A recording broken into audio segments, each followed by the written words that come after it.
Everyone. तो इस video में हम पढ़ने वाले हैं pharmacological action of nux vomica, जो कि फार्मेसी के वाइवा और रिटर्न में पूछ लेते हैं और ये आगे भी मतलब हमारे एग्जाम्स में आता है। तो इसको मैं ऐसे ही नहीं कि सिर्फ तुम्हें बता दूंगी और तुम पढ़ लोगे, इसको हम लॉजिक के साथ याद करेंगे और लास्ट में एक मेमोनिक भी रहेगा। अगर तुम्हें रिटर्न में ये चीज़ कभी लिखने को आ गई तो तुम आराम से लिख सकते हो, क्योंकि इसमें 15 सेंटर ऑफ एक्शंस हैं जो कि हमें याद रखने पड़ते हैं और यही चीज़ इस ड्रग को काफ़ी लॉन्ग बनाता है और काफ़ी इंपॉर्टेंट भी। तो हम सबसे पहले इसको लॉजिक के साथ याद करेंगे। तो मैं तुम्हें सबसे पहले एक एल्कलॉइड के बारे में बताना चाहूँगी जिसका नाम है स्ट्रिचनीन। अब स्ट्रिचनीन एक पॉइजन होता है जो कि नक्स वोमिका को नक्स वोमिका बनाता है। अब अगर हम स्ट्रिचनीन को किसी पर्सन में लार्ज डोजेस में एडमिनिस्टर करते हैं, मतलब लार्ज डोज में स्ट्रिचनीन हम दे रहे हैं या फिर नक्स वोमिका का क्रूड फॉर्म दे रहे हैं, तो it produces death in the person. ठीक है, अभी प्रेजेंट डे यूज़ क्या है स्ट्रिचनीन का? जितने भी पेस्टिसाइड्स वगैरह हैं उसमें हम यूज़ करते हैं स्ट्रिचनीन, ताकि जो हमारे लोअर वर्टिब्रेट्स हैं लाइक रॉडेंट्स, बर्ड्स, ये क्रॉप्स को, फसलों को ख़राब कर देते हैं। तो स्ट्रिचनीन जब हम पेस्टिसाइड में डालेंगे तो वो जो हमारे रॉडेंट्स हैं, बर्ड्स हैं, वो ख़त्म हो जाएंगे, मर जाएंगे, तो हमारी क्रॉप्स बच जाएंगी। ठीक है, अब मैंने ये क्यों बताया? अब इसमें जब तुम आगे पढ़ोगे ना हमारे सेंटर ऑफ एक्शन, तो तुम्हें समझ में आएगा कि क्यों फार्माकोलॉजिकल एक्शन में ये सारी चीज़ें आ रही हैं और क्यों हम यूज़ कर रहे हैं। सो इट्स ऑल अबाउट कि तुम रिलेट कर पाओ चीज़ों को, ना कि जस्ट पैसिवली याद करके कुछ दिन बाद भूल जाओ। तो सबसे पहले देखो, ये डेथ प्रोड्यूसिंग सिम्टम्स प्रोड्यूस करेगा, तो मतलब नर्वस सिस्टम पे अफेक्ट करेगा। उसके बाद हमारे वाइटल ऑर्गन्स पे अफेक्ट करेगा लाइक हार्ट, किडनी, लंग्स। ठीक है, ब्लड पे इफेक्ट करेगा, सर्कुलेशन पे इफेक्ट करेगा। ठीक है, हमारे सेंस ऑर्गन्स पे अफेक्ट करेगा। तो अपन देखेंगे एक एक करके। तो सबसे पहले स्पाइनल कॉर्ड पे इफेक्ट आएगा, क्योंकि देखो ये सेंट्रल नर्वस सिस्टम का एक पार्ट है। ठीक है, तो क्या होगा? कन्वर्जन्स मीन्स कि दोहराएंगे। Then death from asphyxia, asphyxia means lack of oxygen, death तो हो गई।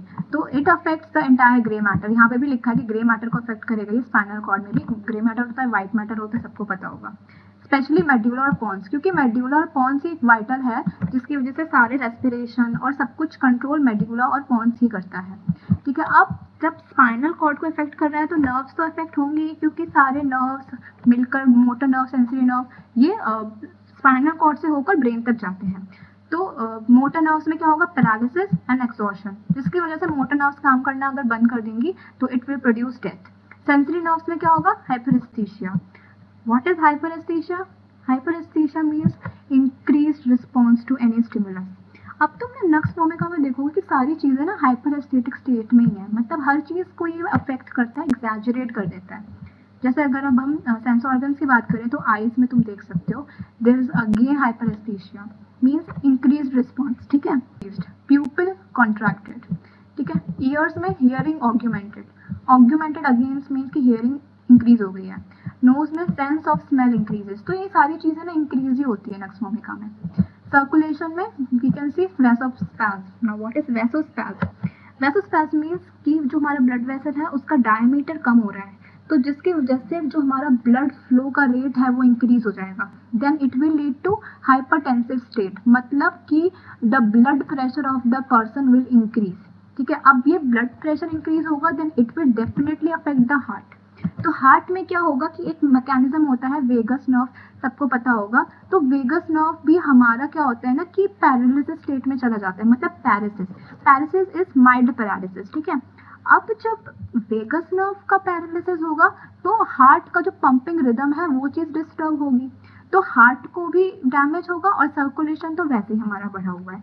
तो इवेंचुअली अगर ये चीज़ नहीं ठीक होगी जो कि स्ट्रिचनीन की वजह से प्रोड्यूस हुई है, then it will lead to death.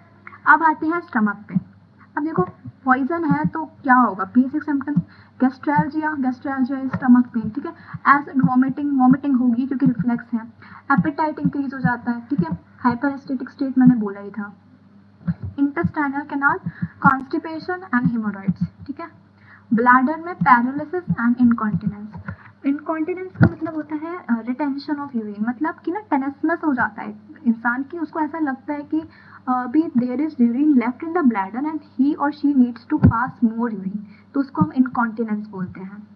Now we come to sex male organ, तो it leads to impotency and increase sexual desire. ठीक है, इसमें भी हाइपरस्टेटिक स्टेट तुम देख सकते हो। Sex female organ, menses too soon, last too long.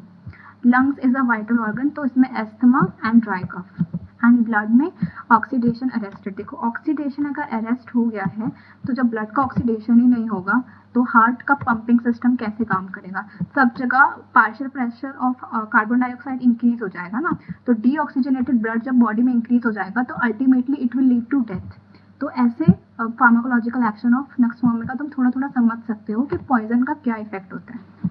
अब इस पे हम एक निमोनिक देखेंगे अगर तुम यूज करोगे रिटन में। हालांकि अगर तुम्हें ये निमोनिक वैसे भी याद हो गया ना, तो ये निमोनिक ऐसा है कि निमोनिक से ही तुम्हें आंसर्स मिल जाएंगे।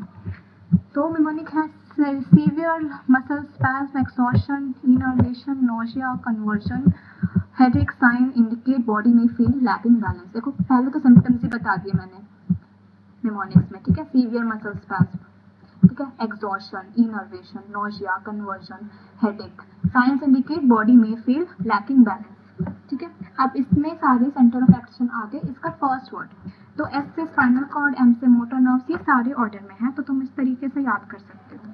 सो I think that's it for this video. Thank you.